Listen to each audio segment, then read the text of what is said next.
Nabi zaman Sugeng di akhir hayatnya itu sering menghentikan tentang al-fitan, tentang tragedi utawi prahereng.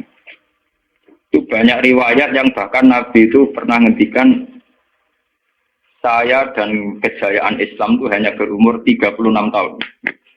Itu sampai menghitung periode 36 tahun.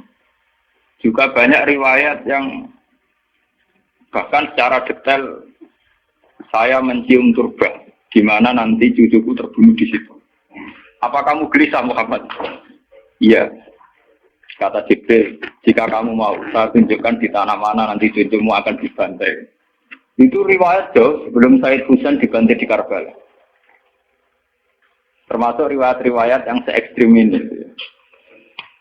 Jadi ini kan terus ngaji kalau ini bahwa nanti pada akhirnya saya mau pun rokok itu rawung dolim termasuk kita sing soleh. Jadi sempat masuk swarga. Wong pontok khaudun Nabi berarti mendekati apa? Swarga. Bahkan bagian riwayat khaudun Nabi itu fitnah. Makanya kalau ini cerita, ini kamu salah paham tuh. Orang Khawarij itu soleh-soleh wong. Justru karena kesalehannya itu melahirkan tragedi dalam Islam. Karena solehnya itu kemudian mengharamkan barang yang mubah, mewajibkan barang yang sebetulnya hanya sunnah. Penyakit yang soleh mesti begitu. Ada jajal awet kayak itikaf ning masjid seminggu, soleh seminggu. Enggak metu perpal perempuan, enggak menjagongan ning omah. Ora eling pengen. Padahal eling pangeran iso ning omah iso ning dalan. Cuma dekne selerane kan ilinge ning masjid. Wong itikaf seminggu kok gegere kak. Enggak ada. Enggak kowe seneng pengajian ya ngono. Wong ini ora seneng ngaji sing teko wong limo. Gelem dijak apik ta ora? Padahal ning omah ngurmat anake ya apik. Paham ya? Ning pasar dagang rumah anak putu ya. Cuma APM kan kiai dari pelepak-pelepok ning masjid. Tapi gara-gara pelepak-pelepok ning masjid seminggu gegere tengah. Terus menfonis orang lain. Wah ada. Jadi sebentuk kesalehan itu pasti melahirkan tragedi. Itu tadi, kamu iktikaf di masjid seminggu saja. Kamu akan janggal sama orang-orang yang berkeliaran di jalan-jalan. Hanya kamu anggap tidak sebaik kamu. Apa dengan Tuhan kalau di jalan-jalan terus? Kamu nyai di satu daerah yang ngaji 10, 20. Nanti kamu kecewa. Orang sini gak seneng ngaji, gak seneng kebenaran, gak seneng kebaikan. Padahal orang yang di rumah mungkin merawat anaknya juga ibadah. Gitu kan?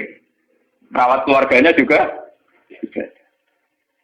Hanya karena dia tidak ngaji sama kamu anggap tidak ibadah. Padahal di rumah juga ibadah sih. Nah ini orang Khawarij dengan background kayak itu paling mudah begitu.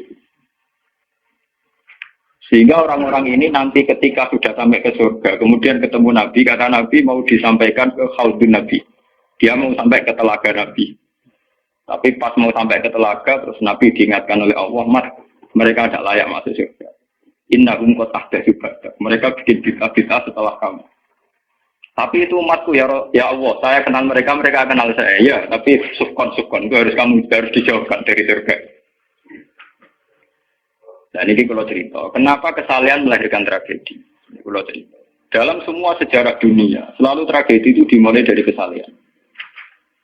Ya, mun beres sing terlambat ben sampean ngaji ya. Semua tragedi dunia itu dimulai dari kesalehan. Paling enggak klaim kesalehan. Ya, paling enggak klaim apa? Kesalehan. Karena semua bentuk kesalehan atas nama agama tentu langsung dikaitkan dengan Allah.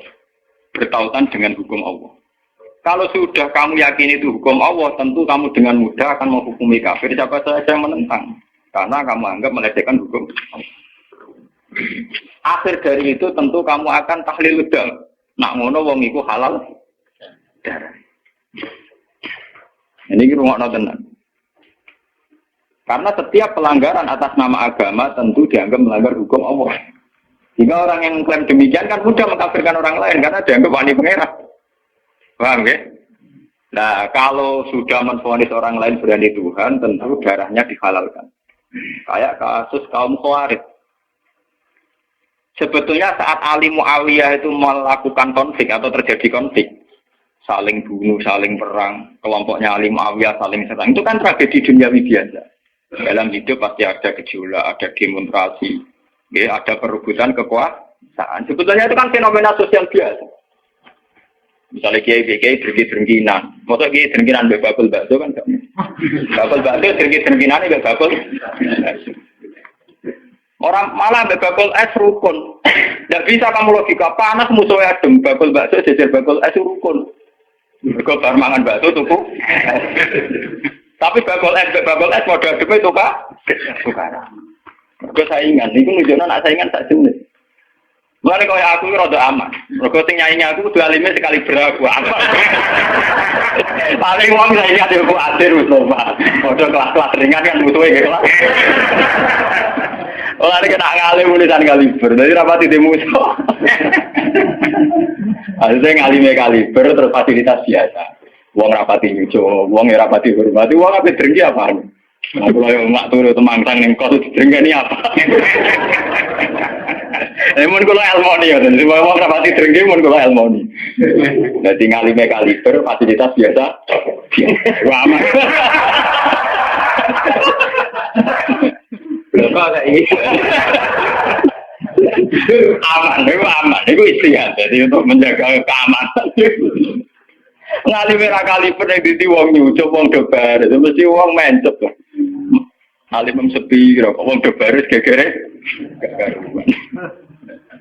Niku termasuk strategi ngadepi napa prahara. Artinya sakit ilmu sebenarnya secara ijtihad itu bisa napa? Bisa ten. Lalu kulon biasa mama-mama tenggel kulon mereka ngumbal be anak kulon. Enggak, nggak biasa ada mobil direm ke semua ke bareng kulon. Kak lagi bener kes. Kulon betul mobil, nah udah mau ada muter berang-berang. Nah itu memang gitu ya, karena kita trauma dengan sejarah. Ketika Khawarij meyakini Ali melahirkan sulmatan fiddin, melahirkan pencitraan agama. Salmatan fiddin, sulmatan fiddin itu pencitraan agama. Muawiyah juga dituduh demikian, salmatan fiddin. Akhirnya orang Khawarij lewat kelompoknya itu ada sekelompok orang yang ditugasi membunuh Ali, ditugasi membunuh Muawiyah, dan ditugasi membunuh Amr bin As di Mesir. Semua tokoh-tokoh besar Islam itu melahirkan tragedi Islam, harus dibunuh semua. Itu yang keputusan gitu itu lewat kesalehan. Mereka orang-orang soleh, orang-orang khusyuk, senang iktikaf, senang zikir. Dia punya keputusan sing lahirno tragedi dalam Islam. Makanya kamu jangan kaget, kenapa di Irak itu banyak perang saudara, di Mesir, di Sudan, di Khartoum, di Darfur, di Somalia. Itu kalau sudah perang berani mati, karena mereka mengatasnamakan agama. Nah, kalau agama berarti merasa dia punya titah Allah, titah Tuhan. Sehingga kelompok lain ya orang Sunni, Bantai, Syiah, Ahmad Sunni itu biasa. Makanya kita disyukur, kalau bolak-balik kita harus syukur sebagai bangsa Indonesia. Bangsa Indonesia di filosofi bedol guri, soalnya bergemeng-gemeng ngelas yang guri, orang terus ini kita syukur jadi wong Jawa. Cari rasa cocok, ya mau grudal. Misalnya rasa-rasaan kiai beda partai mau grudal, bagus sekali. Karena ada sampai kuburan. Paling banter sing dikisi pelatihan ngirim tarmihim. Ayo tak pikir ramalan gini, tak pikir kode ramalan tindak. Ya paling misalnya mandi dikisi yang ngelusi sidik. Orang aneh mati. Paham? Semenjak itu tragedi itu tidak dimulai dibunuh non-Muslim, tapi dibunuh orang Islam. Semenjak peristiwa Ali Muawiyah. Dulu Umar itu matinya masih keren. Umar itu dibunuh oleh seorang Yahudi, Abu Lulu, seorang Majusi, Abu Lulu al-Majusi. Era Utsman banyak riwayat mengatakan yang membunuh itu banyak yang tidak Islam. Tapi era Ali, Muawiyah sampai Said Husain itu yang membunuh orang Islam semua. Bahkan sulaha orang-orang yang kategorinya soalnya.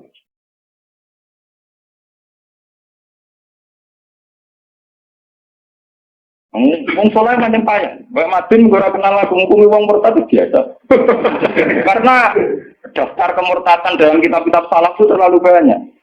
Sama kalau ngaji Sulam Taufik, Sulam Safina itu berapa mudah, betapa mudah orang-orang masuk kategori nomor. Mungkin teng pondok kula rata rego ajaran. Wah ada sing kiai tanglet kula, Gus yo mboten ngono ajaran ning pondok jenengan. Lagi bantah aku kok takok.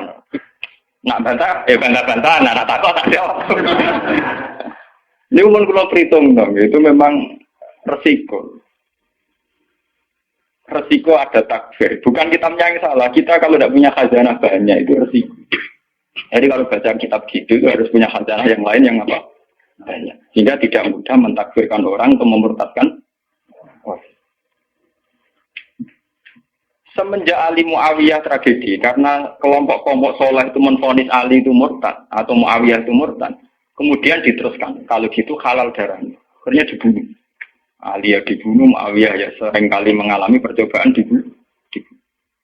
Ya kalau kan nanti cerita tengah sini, jadi Ali hasil dibunuh, yang Muawiyah sebetulnya subuh itu juga dibunuh, tapi pas itu Muawiyah meriang, yang imami itu wakilnya, sehingga yang dibunuh wakilnya. Mulanya kalau boleh baca cerita, nih tinggal dengan wong kesolehan mesti pintu-pintu. Wong kuarit sih pintu-pintu. Wong ngongkon killer, ngongkon pembunuh bayaran, wah tarifnya ini. Lalu Muawiyah itu sopo, pokoknya sing imami situ. Orang disifati ciri-ciri spesifik, buatan pokoknya sing imami. Lalu Muawiyah sebut-sebut pria. Wong imam ya, jadi materi. Wong apa jenenge? Apa itu istilahnya tugas-tugas yang super bahaya kok tarifnya pokoknya yang itu wah kemproh bara ini yang piye kok tak ada piye tapi itu yang piye kemudian polisi itu sekitar orang tarifnya pokoknya yang imami imami meriah nasibnya apa jadi orang pembunuh profesional walhasil semenjak itu tragedi dimulai dari takfir. Setelah itu ada era Muawiyah punya anak Yazid. Yazid ada isu dia senang nyabu, senang ngeflek. Dia orang yang nakal saat jadi pemimpin. Orang Islam sholat tersinggung. Wong kok dipimpin wong dolim. Orang Islam ekstrem wong kok dipimpin wong rasolat. Wong ra bener kok mimpin wong bener. Akhirnya Madinah bergejolak. Madinah bergejolak ini kemudian banyak yang mengadvokasi Said Husain supaya ngambil alih kepemimpinan sinten. Sampai nak cerita di tragedi ke saya. Walhasil Said Husain akhirnya lewat bantuan orang-orang Kufah. Orang Kufah itu saat ini dari wilayah Irak. Ya. Jadi kayak Kufah, Asfahan, terus Nahawandu itu ikut wilayah Irak dulu. Ketika Irak pecah dengan Iran, ikut wilayah apa? Iran. Dulu yang situ semua itu namanya orang dulu kalau bilang itu Kufah sama Basra. Gitu, makanya kalau di kitab-kitab Nahwu semua kitab salah kalau bahasakan kawasan itu kalau ada kawasan Kufah ya apa? Sekarang di bahasa internasional lebih dikenal Irak semua. Tapi kalau dulu orang bilang itu Kufah, Basra, Nahawandu, Asbahan, Khurasan itu kan ya, dan Rosamban. Orang-orang Kufah datang ke Madinah. Ya Husain, karena ya itu zalim, kita yang nanti di Kufah siap membeat jenengan jadi khalifah. Siap dukung jenengan jadi apa? Khalifah. Ini ku mengkudeta kepemimpinan ya. Said Husain sebagai orang senior, beliau konsultasi sama Said Ibn Abbas. Ibn Abbas itu pernah paman, karena Ibn Abbas itu misananya Nabi. Ya, Ibn Abbas itu kan misananya sinten Nabi. Beliau itu sugeng nganti era Said Husain ya. Ibn Abbas sugeng nganti era Said Husain. Ketika Said Husain konsultasi sama Ibn Abbas, dingin-dingin Yabna Ammi, Al-Kufah Latafi. Sopo sing ape dukung gue? Tiang Kufah ya Ammi. Wong Kufah atau jujur. Wong Kufah itu bulat gak walet. Al-Kufah Latafi. Wong Kufah itu nak janjir atau nepat. Dulu, kayak kawasan Kufah, ini sampai kalau cerita sejarah, bin zaman roh. Kan tiap daerah kan terkenalan dewe-dewe. Ono daerah terkenal bedol guri, ono daerah terkenal badoan. Dua tenan borat tiap daerah kan terkenalan dewe-dewe.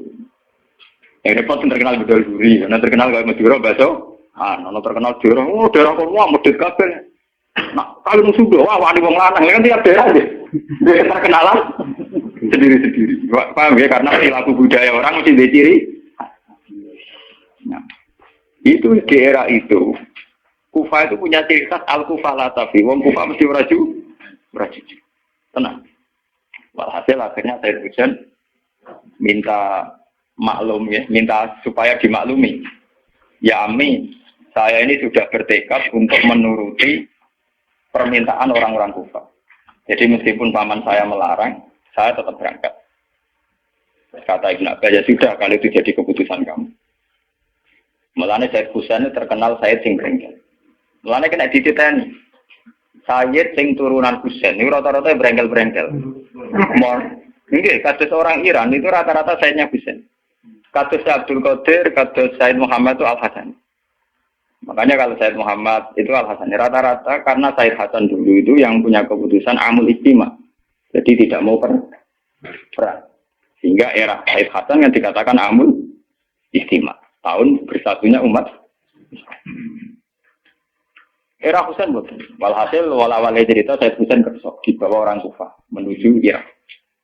Pas sampai Karbala. Itu Sayyid Husain bilang gini sama pengawal-pengawalnya, ini sampai mana?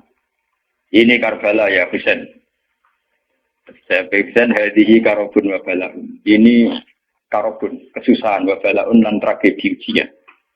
Delalah pasukan yang dikirim Yazid bunuh Sayyid Husain ya pasti mudik Karbala. Dan itu yang diperingati orang Syiah di 10 Muharram yang disebut tragedi Karbala. Makanya bendera-bendera Syiah itu tulisannya ya Husain karena orang Syiah meringati hari meninggalnya Husain itu jadi hari suci betul. Hari besarnya orang Syiah itu hari tragedi Kabudut Sinten Husain, yaitu di Karbala.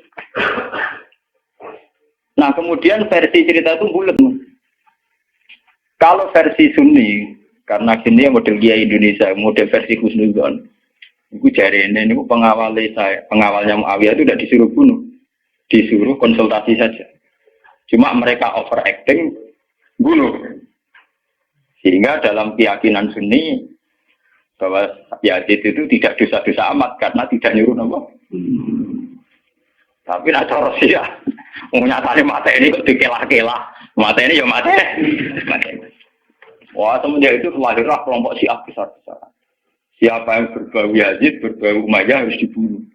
Kemudian dendam ini dijilmakan menjadi kelompok besar di dunia. Ini Syiah. Nanti sama. Sebenarnya Syiah itu nak muji-muji kaya-kaya agama itu dimulai Husain. Yes. Wes ngono Husain belalah bin Ali. Jadi Nabi Muhammad idola sentrale Ali. Terus yang dianggap kesatria prajurit nopo Husain. Sehingga agama versi Syiah itu ya 3 itu. Muhammad, Husain, Ali. Karena referensi agama Syiah itu hanya ini.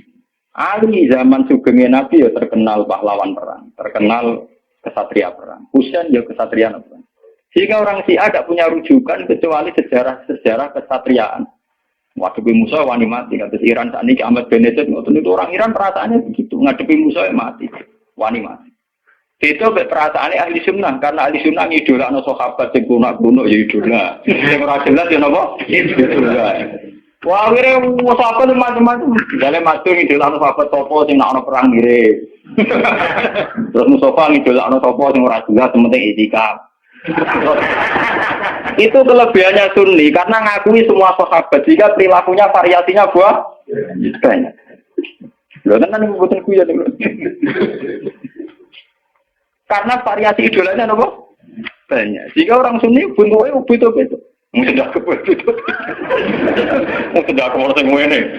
Oh, pengamat itu ngamati salat ngono paling pusing, kok ono sing standar.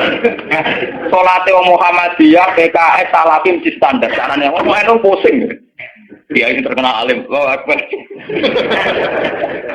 Ono sing watlok, Allahu Akbar. Allah.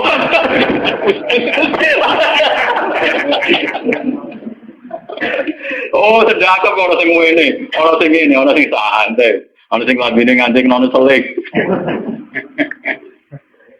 Karena orang Sunni terlalu banyak tokoh idola. Karena keyakinan Sunni semua sahabat itu layak diikuti. Iku mbok barokah bola nek keyakinan wong Sunni iku semua sahabat layak napa? Sahabat macam-macam. Akhirnya wong Sunni macam-macam. Itu beda dengan Syiah. Sentral sejarahnya di Husain. Husain sebagai martel perang atau kesatria perang. Ali terkenal Al-Qarrar, orang yang reputasinya juga tentang nama. Jika dalam terminologi Syiah itu tidak ada istilah bil hikmati wal mau'izatil hasanah, sing sabar ngadepi Musa sing santun ora matu. Jawa niku. Paham ya? Bersama ngerti kenapa sih acara berpikir demi Sunni mboten. Mau kiai iku dhisik ning daerah Abangan. Mujite sik kaya sletong ora males. Malah dongo. Wah cerita seputar rawani tok. Seputar sabar, seputar kawan. Jarang kok Kiai Sundi wani jotosan. Jadi sejarah. Dengan sabar. Sehingga dalam tradisi Sunni itu tidak ada revolusi. Sampai sekarang. Beda dengan di Syiah. Libanon pengikut Syiah, Syria yang Syiah. Iran juga Syiah. Meskipun Syiah sendiri punya variasi, Syiah Imamiyah, Syiah Ismailiyah, Zaidiyah, dan sebagainya. Tapi trennya sama, tetap menjadikan Said Hussein sebagai sentral. Emang nonton TV kan nonton bendera Syiah itu bisa apa? Ya apa? Ya Hussein. Nah sampai idola kan buatan Hussein.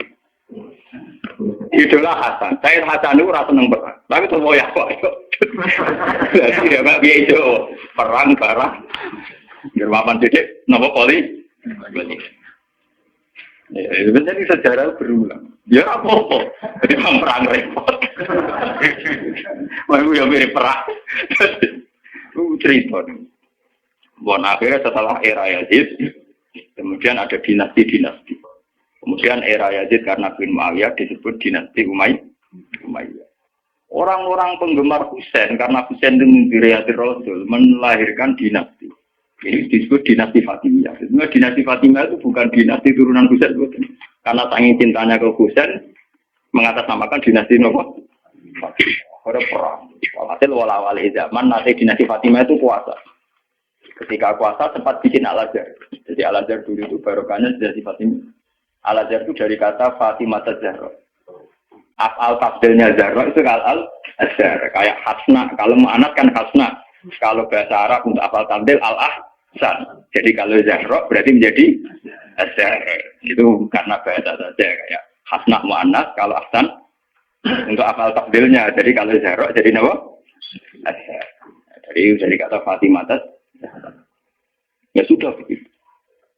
Artinya semenjak tragedi Ali Muawiyah itu kemudian orang Islam itu sudah perang terus sama Islam terus. Ya, dinasti Umayyah, digusur Abbasiyah, Fatimiyah terus begitu. Sampai terakhir di Seljuk kayak zaman era Bauddin Leng, Timur Leng dan sebagainya. Kemudian agak bersatu saat terjadi perang salib, yaitu disatukan oleh kepentingan melawan Pangeran Philip dari Prancis dulu saat menyerang Baitul Maqdis. Itu ada perang salib satu yang dipimpin Salahuddin bin Ali. Itu mendingan karena ada musuh. Nanti kadang musuh itu dibutuhkan oleh dari Sayyidina Imam Syafi'i ngendikan musuh yang berpikir lebih apik di bang konco. Kok konco pun arah musuh tukaran musuh dhewe, kancane dhewe. Mana sajane partai-partai Islam kudu dhewe musuh bersama. Malah sebagai partai-partai dhewe Islam kah? Islam. Jadi Mesir. Kalau di Indonesia dijajah Belanda ya sepakat. Pokoknya penting Londo diusir. Beda agama, beda partai musir Belanda. Jadi rana Belanda, rana Jepang ya usir-usir. Itu sejarah. Mulai dulu trennya sejarah begitu. Semenjak itu sudah disebut fitnah. Kalau sudah fitnah itu latusiban alladziina dzalamu minkum. Yang kena tidak yang salah saja, yang soleh juga kena. Kalau fitnah itu sudah kena, sudah jatuh, pasti yang kena semua. Yang soleh juga ikut kerja. Akhirnya orang-orang soleh itu banyak yang meninggal.